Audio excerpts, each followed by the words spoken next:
أعوذ بالله من الشيطان الرجيم بسم الله الرحمن الرحيم الحمد لله الصلاة والسلام على رسول الله ثم أما بعد السلام عليكم ورحمة الله وبركاته. امام نووی رحمه الله در کتاب ریاض الصالحینش میگوید باب فضل یوم الجمعة و وجوب الاغتسال لها، یعنی که باب در مسئله فضیلت روز جمعه و همچنین باب در مسئله آوازی کردن در روز جمعه، برای روز جمعه آوازی کردن و طیب و تبکیر الیها و دعاء یوم الجمعه. همچنین میگه خوشبویی کردن، و طیب یعنی خوشبویی کردن، و تبکیر الیها و بر وقت به مسجد رفتن برای نماز جمعه، بر وقت تیاری برای جمعه دیدن و به مسجد رفته و انتظار جمعه شدن. و دعایی و همچنین باب در مسئله دعا هست یوم الجمعه، در روز جمعه. و صلاة علی النبی صلی الله علیه و سلم فیه، و همچنین باب در مسئله فضیلت صلوات فرستادن بر پیغمبر صلی الله علیه و سلم در روز جمعه، یعنی روز جمعه صلوات رو زیاد فرستادن چی اجر و پاداش دارد. و بیان ساعت الاجابتی، و همچنین باب در مسئله بیان لحظه اجابت دعا، یعنی در روز جمعه یک وقت و یک لحظه اجابت دعا هست، در اینجا میگه همچنین اون را بیان میکنیم. و استحباب ذکر الله تعالی بعد الجمعه، و همچنین باب در مسئله مستحب بودن یاد کردن الله تبارک و تعالی بعد از نماز جمعه، که بعد نماز جمعه را خواندید بعد یاد الله تبارک و تعالی را کردن، ذکر کردن، که در این مسئله هم میگوید دلائل را برای ما و شما تقدیم میکند امام نووی رحمه الله. اکنون در زیر این باب طولانی امام نووی رحمه الله یک آیت و چندین حدیث ها را برای ما و شما تقدیم میکند. اولین آیت یا یک آیتی که در این باب میارد، زیر این باب میگه قال الله تعالی، الله سبحانه و تعالی گفته است، سوره جمعه آیت دهم است که الله سبحانه و تعالی در سوره جمعه آیت 10 میگوید که فاذا قضیت الصلاة فانتشروا فی الارض وابتغوا من فضل الله، یعنی هنگامی که فاذا پس هنگامی که قضیت الصلاة یعنی خوانده شد نماز، هنگامی که نماز برپا شد، نماز جمعه خوانده شد، فانتشروا فی الارض پس شما پهن شوید در بالای زمین، یعنی که بعد از نماز بود شدن از دنبال کارتان باشید، پهن شوید در بالای زمین. و ابتغوا من فضل الله و طلب کنید از فضل الله تبارک و تعالی، یعنی که از دنبال رزق و روزی باشید، از الله تبارک و تعالی شما رزق و روزی را طلب بکنید. و ذکر الله کثیرا و یاد کنید الله تبارک و تعالی را زیاد، بعد از نماز جمعه را ادا کردن همچنین با یاد الله باشید. لعلکم تفلحون، شاید که شما رستگار و پیروز گردید به سبب ادا کردن نماز جمعه و به سبب یاد کردن زیاد الله تبارک و تعالی را. پس این بود یک آیتی که امام نووی رحمه الله در زیر این باب برای ما و شما آورد. بعد از این میگذرد در قسم حدیث ها. اولین حدیث این باب حدیث 1146 کتاب ریاض الصالحین هست که امام نووی رحمه الله میگوید و عن ابی هریره رضی الله عنه قال، یعنی که از ابو هریره رضی الله عنه روایت است که گفت قال رسول الله صلی الله علیه و سلم، پیغمبر صلی الله علیه و سلم گفتند خیر یوم طلعت علیه شمس یوم الجمعه، یعنی که بهترین روز، خیر یومین بهترین روزی که طلعت علیه شمس یوم الجمعه، یعنی که طلعت یعنی که طلوع کردگی است یا دمیده است، برآمده است، علیه شمس یوم الجمعه بر همان روز آفتاب روز جمعه، یعنی بهترین روز همون روزی است که سحر آفتاب جمعه می براید، در روز جمعه آفتاب که می براید بهترین روز است. چرا بهترین روز است؟ علتی بهترین شدنش را پیغمبر میگه فیه خلق آدمو، یعنی در آن همین روز جمعه آفریده شدگی است آدم علیه السلام.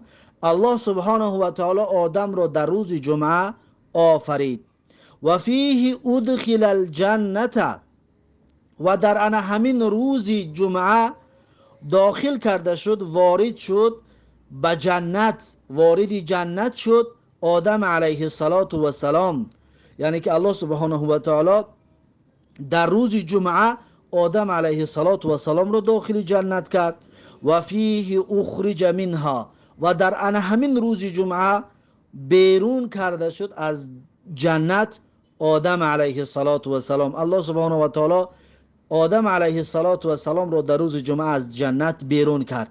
پس پیغمبر صلی الله علیه و سلم میگه بهترین روز انا همون روزی است که آفتاب روز جمعه ببراید، یعنی بهترین روز روز جمعه می باشد. رواه مسلم، این حدیث را امام مسلم رحمه الله روایت کرده است. این بود یکم حدیث این باب.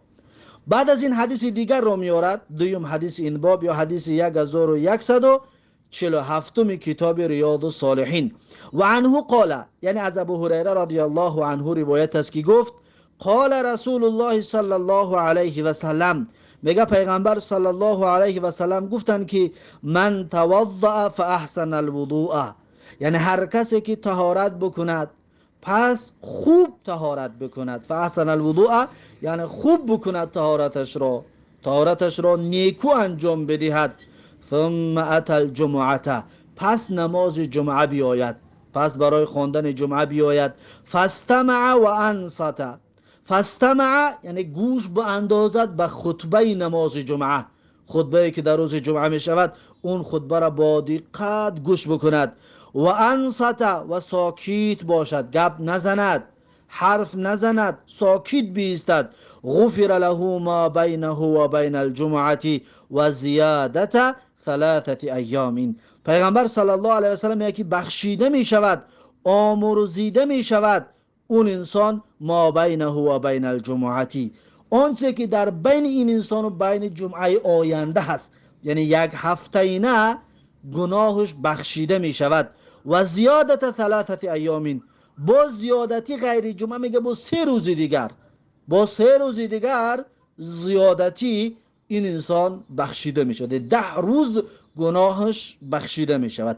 و من مس الحصا، و هر کسی که مس الحصا یعنی بقپد سنگ را، ریگ را، یا که مس الحصا یعنی جابجا کند، یعنی که ریگش بگم ریگ را با دستش این طرف اون طرف که با سنگچیل بازی بکند، فقد لغا، پس پیغمبر صلی الله علیه و سلم میگه که واقعا این انسان کاری بیهوده را انجام داده است. پس واقعا انسان لغو کرده است. لغو یعنی چی؟ یعنی کاری بیهوده را انجام دادن. حتی با سنگ اگر بازی هم کنه در وقت خطبه، یا که امروز بگیم تلفن، انسان در مسجد برود در وقت جمعه، خطبه جمعه تلفن بگیرد، نوشتن بگیرد، تماشا کردن بگیرد، یکان جا در آمدن بگیرد، این انسان هم لغو کرد، مشغول به این تلفن که شد لغو کرد. چطوری که وقتی که مشغول به سنگ بازی می شود لغو می شود، پس به تلفن هم مشغول شدن لغو می شود، که پس پیغمبر صلی الله علیه و سلم گفت فقط لغا،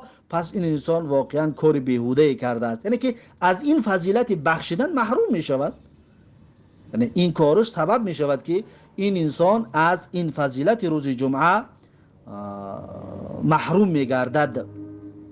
رواه مسلم، این حدیث را امام مسلم رحمه الله روایت کرده است. بعضی شارح ها میگه که و من مس الحصا یعنی هر کسی که هر کاری بیهوده ای را انجام بدهد، این هوش به تلفن طرف بگیرد، یا بگیم با کرتای بدنش قطعی بازی کردن بگیرد، یا هر چه مشغول کند، پس اون انسان واقعا لغو کرد و از این فضیلت محروم گشت. خب این بود حدیث 1147.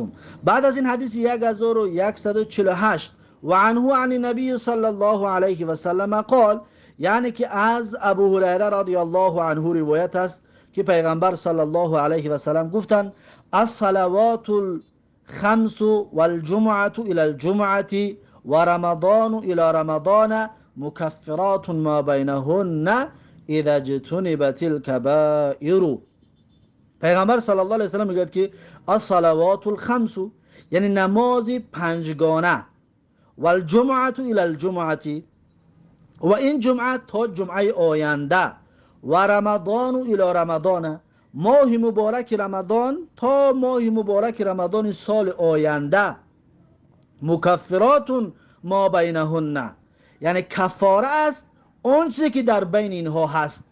یعنی که 5 وقت نماز را خواندی، نماز جمعه را خواندی، ماه مبارک رمضان را روزه گرفتی، پس اینها مکفرات می شوند، یعنی سبب بخشش گناهانی که در بین اینها انجام داده می شود یا در این سال تا سال آینده رمضان انجام میتی یا از این هفته تا هفته آینده در بین 2 جمعه انجام میتی یا که از این نماز تا نماز آینده هر گناهی صغیره را که انجام میتی، پس این نمازها سبب بخشش اون گناهی صغیره میگردد. اذا اجتنب الکبائر، پیغمبر صلی الله علیه و سلم میگه که اگر که پرهیز کرده شود از گناهان کبیره، یعنی گناهان کبیره را انجام نتید، انسان گناه صغیره را انجام داده باشد یا مرتکبی افتیده باشد در گناه صغیره، پس این نمازهایی که میخواند سبب بخشش اون گناه میشود، یا جمعه‌ای که میخواند سبب بخشش گناهان میشود، یا رمضانی را که روزه میگیرد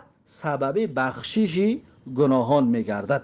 رواه مسلمون، این حدیث را امام مسلم رحمه الله روایت کرده است. حتما گناهان یعنی گناهان صغیره نه گناهان کبیره، زیرا که گناهان کبیره را از شرطاش ندامت و پشیمانی و دیگر تکرار نکردن اون هست و که انسان باید توبه بکند و ندامت و پشیمانی اظهار بکند و دیگر به اون گناه کبیره باز نگردد. پس این از شرطای قبول شدن توبه از گناهان کبیره می باشد. رواه مسلمون، این حدیث را امام مسلم رحمه الله روایت کرده است. این بود حدیث 1148. بعد از این حدیث 1149 و عنه عن ابن عمر رضی الله عنهم، یعنی که از ابو هریره رضی الله عنه و همچنین از ابن عمر رضی الله عنهم روایت است انهما سمع رسول الله صلی الله علیه و سلم یقول علی اعواد منبره. میگه که انهما یعنی هر دی کی هستند؟ یعنی که ابو هریره رضی الله عنه و ابن عمر عبدالله ابن عمر رضی الله عنه، هر دی اینها سمعا شنیدند پیغمبر صلی الله علیه و سلم را یقولو که پیغمبر میگوید علی اعواد منبره، یعنی بر منبر چوبیش نشسته بود، یعنی بر بالای همون منبری که از چوب بود پیغمبر در بالای همون منبر نشسته این سخن را میگفت. پیغمبر چی میگفت؟ پیغمبر صلی الله علیه و سلم میگفت که لینتهین اقوام عن وعدهم الجمعات او لیختمن الله علی قلوبهم ثم لیکونن من الغافلین. پیغمبر صلی الله علیه و سلم گفت که لینتهین اقوام، یعنی باید به آخر برساند قوم ها ان ودعهم الجمعات، از ترک کردن جمعه، یعنی قوم ها باید ترک کردن جمعه را از یاد چون ببرن، یعنی جمعه را هیچگاه ترک نکنن، همیشه جمعه خوان باشن. او لیختمن الله علی قلوبهم، اما اگر جمعه را ترک کردن میگه الله سبحانه و تعالی لیختمن، یعنی که ختم میزند، ختم گمراهی میزند الله سبحانه و تعالی علی قلوبهم، بر دلهایشان. یعنی هر کسی که نماز جمعه را ترک میکند الله تبارک و تعالی مهر گمراهی را در دل اون انسان میزند. ثم لیکونن من الغافلین، پس وقتی که مهر گمراهی در قلب زده که شد حتما میگردد اون قوم از جمله غافلان، از جمله کسانی که غافل هستند، از جمله غافلان میگردد انسانی که ترک کننده نماز جمعه می باشد. انسانی که ترک کننده نماز جمعه است از جمله غافلان میگردد بعد از اونی که الله سبحانه و تعالی مهر گمراهی را در قلب اونها میزند. رواه مسلمون، این حدیث را امام مسلم رحمه الله روایت کردگی است. بعد از این حدیث 1150 کتاب ریاض الصالحین و عن ابن عمر رضی الله عنهما ان رسول الله صلی الله علیه و سلم قال، یعنی که از ابن عمر رضی الله عنهما روایت است هر آینه رسول الله صلی الله علیه و سلم گفتند، پیغمبر صلی الله علیه و سلم گفتند که اذا جاء احدكم الجمعه، یعنی هنگام کسی از شما برای نماز جمعه آمد، یعنی که هر کسی از شما برای جمعه خانی آمد، فلیغتسل، پیغمبر صلی الله علیه و سلم میگوید که پس باید اون انسانی نماز جمعه میخوان، آدمی که میخواد نماز جمعه خانی بیاد پس باید غسل بگیرد، یعنی آبازی بکند. فلیغتسل، پس باید غسل بکند، آبازی بکند. این حدیث متفق علیه می باشد. این بود حدیث 1150. بعد از این حدیث 1151 وعن ابي سعيد الخدري رضي الله عنه ان رسول الله صلى الله عليه وسلم قال، یعنی که از ابی سعید خدری رضی الله عنه روایت است هر رسول الله صلی الله علیه و سلم فرمودند که غسل یوم الجمعه واجب علی کل محتلم، یعنی که آبازی کردن روز جمعه واجب است برای هر کسی که محتلم است، یعنی هر کسی که به بلاغت رسیدگی است، هر کسی که بالغ است بالای اونده غسل آبازی کردن روز جمعه واجب می باشد. میگوید پیغمبر صلی الله علیه و سلم، یعنی ضروری می باشد، حتمی می باشد که باید غسل بکند، آبازی بکند در روز جمعه، برای نماز جمعه. این حدیث متفق علیه است و امام نووی رحمه الله میگوید که المراد بالمحتلم البالغ، یعنی مقصد از محتلم که پیغمبر گفت که علی کل محتلمین، میگم مقصد از محتلم میگه انسانی که به بلاغت رسیدگی است. و المراد بالوجوبی، یعنی مقصد از واجب میگه وجوب الاختیاری، یعنی که واجب اختیاری هست، که قول الرجل لصاحبه، به مثل مردی که میگه رفیقش میگوید که حقک واجب علیه، یعنی حق تو واجب است بالای من، یا حق تو بر من واجب است. وقتی یک انسان رو این طور که میگویی میگه این واجب اختیاری است که تو خودت حق اون را در بالای خودت واجب گرداندی. پس پیغمبر صلی الله علیه و سلم گفت که غسل یوم الجمعه واجبون، یعنی که واجب اختیاری است، یعنی خودت در سر خودت واجب گرداندی. پس اگر که غسل کردی و اگر که بعد از غسل کردن مسجد رفتی و جمعه خواندی، این برای تو افضل و خوبتر و بهتر می باشد، اما با آبازی کردن هم درست می شود. این بود حدیث 1151 امام نووی رحمه الله در آخر قولش میگه والله اعلم، یعنی الله تبارک و تعالی باز داناتر می باشد. بعد از این حدیث 1142 حدیث 1142 و عن سمره رضی الله عنه قال، یعنی 1152 کتاب ریاض الصالحین، حدیث 1152 و عن سمره رضی الله عنه قال، یعنی از سمره رضی الله عنه روایت است که گفت قال رسول الله صلی الله علیه و سلم، میگه پیغمبر صلی الله علیه و سلم گفت که من توضأ یوم الجمعه فبها و نعمت. من توضأ یوم الجمعه، یعنی هر کسی که طهارت بکند در روز جمعه، فبها، یعنی پس اون انسان با رخصت عمل کرده است. فبها یعنی اون انسان با رخصت عمل کرده است. و نعمت، چی کار خوبی را انجام دادگی است، یعنی رخصت انجام دادگی است. یعنی کسی که طهارت کرده جمعه خانه برود، اون انسان با رخصت عمل کرده است و چی خوبی هم کرده است که با رخصت عمل کرده است. و من اغتسل فالغسل افضل، اما کسی که غسل بکند یعنی آبازی بکند، فالغسل افضل، پس آبازی کردن افضل و خوبتر است. یعنی برای جمعه را کسی که آبازی بکند این افضل و خوبتر است. اما کسی طهارت بکند این انسان بر رخصت عمل کرده است، چی خوب عمل هم انجام دادگی است. رواه ابو داود و ترمذی و قال حدیث حسن. این حدیث را ابو داود و ترمذی روایت کرده است و گفته است که حدیث حسن می باشد. پس این آخرین حدیث دلالت کرد که در روز جمعه اگر آوازی بکنیم افضل خوب، اما اگر آوازی نکردیم در این صورت هم همچنین درست می باشد. یعنی که جایز است که بر رخصت هم عمل بکنیم، یعنی طهارت کنیم، طهارت کامل و پره، پس نماز جمعه خانی برویم.